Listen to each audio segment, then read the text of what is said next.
What's going on, everybody? This is dkdynamite, and today we're going to be talking about the unexpected return of Verdansk, a new release date, plus even more. Definitely stay tuned. But before we jump into that, be sure to hit that subscribe button down below, drop a like, and also as a reminder, we got plenty of brand new coverage coming up over on detonated.com, expanding on all the content you're seeing here on the channel, just in the form of articles on the website, and plenty of tweets every single hour on Detonated's Twitter. Now, with that being said, as of yesterday, we got the return of Ashika Island and even Vondel in the new iteration of Warzone. It's not Warzone 3.0, but it is a new iteration of the Warzone experience featuring the Modern Warfare 3 movement. Now, I can't even begin to tell you guys how smooth these maps do feel following the Season 1 updates. These maps feel incredible. I just can't imagine how Warzone's community would be right now if the new iteration of Warzone last year with Modern Warfare 2 would have released feeling like this. I just can't imagine how different things would be, and I think the reception of Warzone overall would be a lot better, but it'll take a little bit more time to heal as people out there do get used to the proper version of Warzone that we should have had this whole time. But regardless of all that, I am extra ecstatic about how Rebirth and Fortune's Keep are going to feel in 2024 once those maps also make their return here into the new Warzone experience. Now, whether or not that means they're going to rotate Ashika or Vondel, possibly both, out of the current Warzone application, that's unknown, but I'm sure we'll learn more about that closer to whatever season those maps end up releasing. But now, if you're looking to buy some of the MW3 promo rewards like the ones from Monsters or Little Caesars, or if you need camo grinding assistance, check out U4GM with the link down below.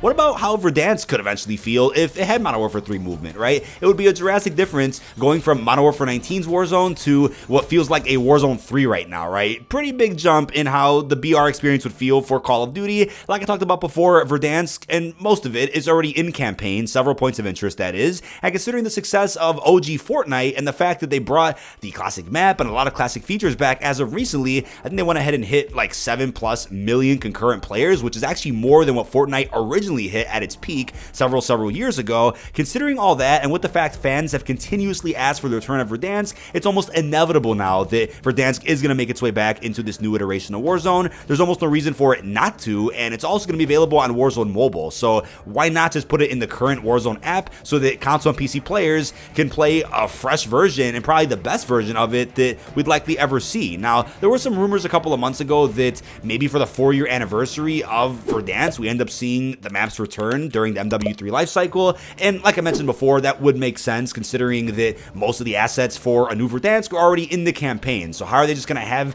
a new Verdansk developed and built on the new engine and just not use it for BR but only campaign? There's no way, right? And I entertained that rumor a couple of months ago when the reliable insiders did come out and claim that. I think it's certainly possible for the 4-year anniversary, but what about the 5-year anniversary of Warzone altogether, which would be March 2025? If you're like, DK, why would you think that far ahead during the Black Ops 2024's life cycle? Well, here's the thing, right? Insider Gaming is claiming that Verdansk is going to return during the life cycle of Black Ops 2024, Treyarch's next premium Call of Duty title. The question, though, is will it be at launch or is it later in that game's life cycle? And also, which version of Verdansk is it, right? With the rumor that Black Ops 2024 takes place during the 90s, covering the Gulf War, the Iraq War, which version of Verdansk are we going to see? Are we talking a Verdansk 94, a 90s iteration of the map that is similar to Verdansk 84, which is the version of the map that we saw during Black Ops Cold War's life cycle? Or is it a fan favorite version, as Insider Gaming is claiming, which is probably the version of Verdansk we saw in probably the most popular season that it existed in, which was Modern Warfare 19 Season 5?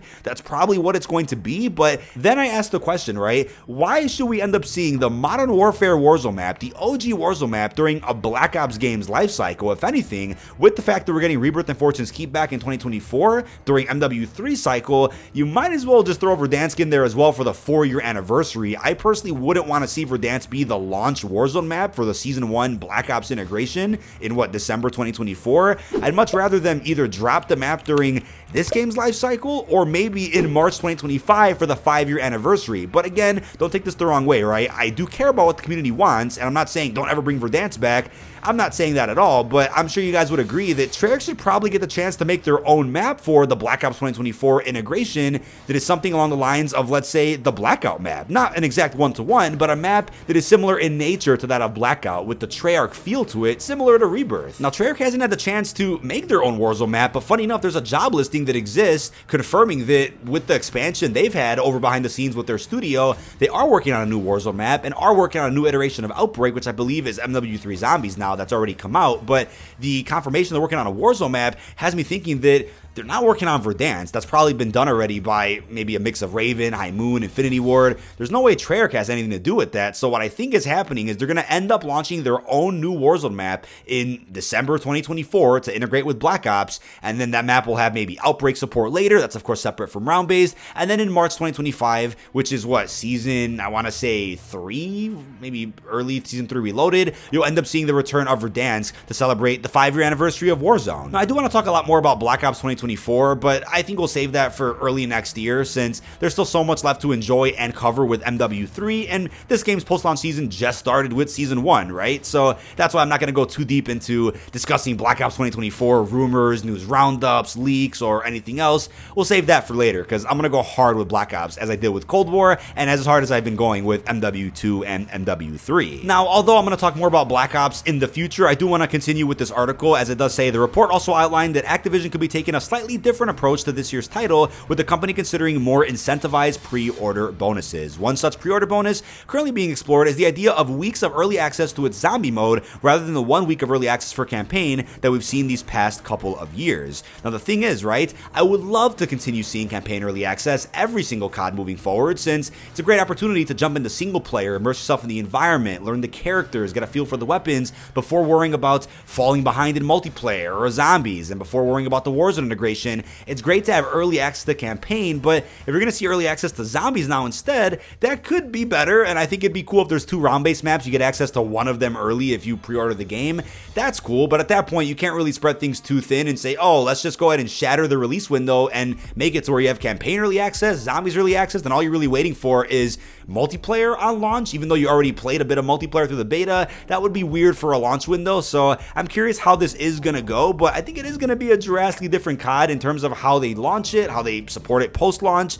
I'm excited about it. Like we talked about before as well, it will by default have the longest COD dev cycle that we've probably ever seen, which is a 4-year development cycle. So that has me ultra excited for this Black Ops game. But the point of all this that I'm going to get at here is that with a longer development cycle that the game is supposed to have, who's to say they don't have enough time to finally make their own Warzone map? I get it that they were maybe short for time with Black Ops Cold War. It was during the pandemic. They didn't have enough time to make their own Warzone map that launched with Season 1 of Cold War. They at least had Rebirth that came out in Season 1, but Verdansk 84 came out in, what was it, I think Season 3. So I get it for the Cold War cycle, but for the Black Ops 2024 cycle, I see no reason for there to not be a Black Ops 2024 Warzone map that launches in December with Season 1. Then by like Season 3 or Season 3 Reloaded, you get an OG Verdansk type of comeback season for the new iteration of Warzone that cycles out Urzikstan, something like that. That would be fantastic, but leave all your feedback down below. Now, what's also really interesting is that a snowy version of Verdansk just got added to Warzone Mobile as of recently to celebrate the holidays. So with that, I'm just bringing that up because, hey, it's related to Verdansk, it's relevant to this commentary, but when you really think about it, right, Warzone Mobile is going to be integrated with the ranking and progression of MW2, 3, and the main Warzone,